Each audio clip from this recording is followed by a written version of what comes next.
Hi friends, ఈరోజు మళ్ళీ మీకోసం ఇంకో పచ్చడి చూపించబోతున్నాను. ఇది ఉప్మాలోకి చేశానమాట. ఈరోజు మార్నింగ్ చాలా బాగుంటుంది. ఒకసారి ట్రై చేయండి. ఈజీగా అయిపోతుంది, టేస్టీగా ఉంటుంది. సింపుల్ అండ్ టేస్టీ అనొచ్చు.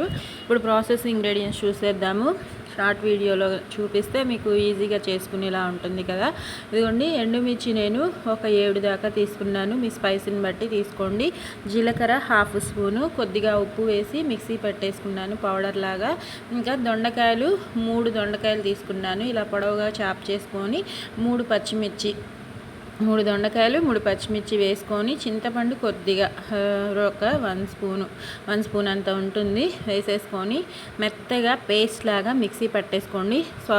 వెల్లుల్లి కూడా వేసుకొని, వెల్లుల్లి 1/2 గర్భం అంటే 5-6 రెబ్బల దాకా వేసుకొని మిక్సీ పట్టుకోండి మెత్తగా పేస్ట్ లాగా. ఇంకా పచ్చడిని తాలింపు కూడా వేసుకొని, దొండకాయ పచ్చివాసన ఉంటుంది కాబట్టి తాలింపులో వేసేసుకొని ఒక 5 మినిట్స్ లో టు మీడియంలోకి మార్చుకుంటూ మనం దగ్గరే ఉండి చక్కగా పచ్చివాసన పోయేంతసేపు మగ్గించుకున్నట్టు కలుపుకుంటే మన పచ్చడి అయితే టేస్టీగా రెడీ అయిపోయినట్టే. ఈజీగా ఉంది కదా, నచ్చింది కదా, ట్రై చేసేయండి. నచ్చితే లైక్ చేయండి, యూస్ఫుల్గా ఉంటే షేర్ చేయండి.